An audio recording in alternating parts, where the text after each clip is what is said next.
एक बार की बात है, एक छोटा सा बच्चा था आरव। रात का वक्त था, बिजली चली गई थी और घर में अंधेरा छा गया था। आरव डर गया। उसने जल्दी जल्दी एक दिया जलाया और खिड़की के पास रख दिया। अब हल्की हल्की हवा चल रही थी और वो दिया बार बार बुझने की कोशिश कर रहा था। आरव उस दिए को हाथों से ढक लेता, फिर वो लौ जल उठती, लेकिन थोड़ी देर बाद फिर से हिलने लगती। आरव बार बार उस दिए को बचाने की कोशिश कर रहा था। वो हवा से झगड़ रहा था। वो चाहता था कि हवा रुक जाए ताकि दिया जलता रहे। तभी पीछे से उसकी दादी आई और बोली, बेटा, तू हवा को रोक नहीं सकता, पर अगर तू दिए के चारों तरफ एक कांच का कवर रख दे तो हवा चलने के बावजूद दिया बुझने नहीं देगा। आरव ने वैसा ही किया। उसने एक कांच का ग्लास लाकर दिए पर रख दिया और क्या हुआ? अब हवा चल रही थी, पर दिया पहले से ज्यादा स्थिर जल रहा था। उसे बुझाने की कोशिश करने वाली हवा अब उसे और ज्यादा चमका रही थी। अब कहानी खत्म नहीं हुई दोस्तों।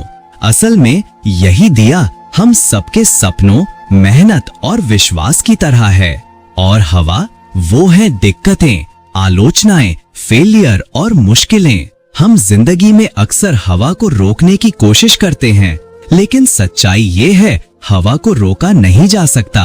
अगर रोकने जाओगे तो थक जाओगे, पर अगर अपने दिए को इतना मजबूत बना लिया तो वही हवा तुम्हें और चमकदार बना देगी। मतलब साफ है, दुनिया को बदलने की कोशिश मत करो, खुद को इतना बदलो कि दुनिया तुम्हारे हिसाब से चलने लगे। हर दर्द, हर स्ट्रगल, हर रिजेक्शन वो हवा ही है जो तुम्हें परख रही है कि क्या तुम जलने के काबिल हो या नहीं। अगर तुम गिरकर भी उठते हो, अगर तुम हार कर भी फिर कोशिश करते हो, तो याद रखना, अब हवा तुम्हारे खिलाफ नहीं, तुम्हारे हक में चल रही है। क्योंकि जो दिया जलना सीख जाता है वो तूफान में भी बुझता नहीं, बल्कि वही तूफान उसे और रोशन कर देता है। दोस्तों, अगर आज तुम्हारी जिंदगी में मुश्किलें हैं तो समझ लो जिंदगी तुम्हारा कांच का ग्लास बनाने में लगी है।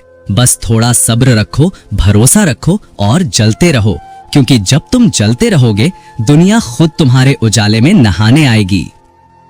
अगर ये कहानी आपको प्रेरित करे तो इसे शेयर कीजिए ताकि कोई और भी अपनी दिया की लौ बचा सके। और हाँ, ऐसी ही कहानियां अगर आप रोज सुनना चाहते हैं तो सफलता की चिंगारी चैनल को सब्सक्राइब जरूर करिए, क्योंकि यहाँ हम कहते हैं मत भागो, जलो, ताकि अंधेरे खुद पीछे हट जाएं।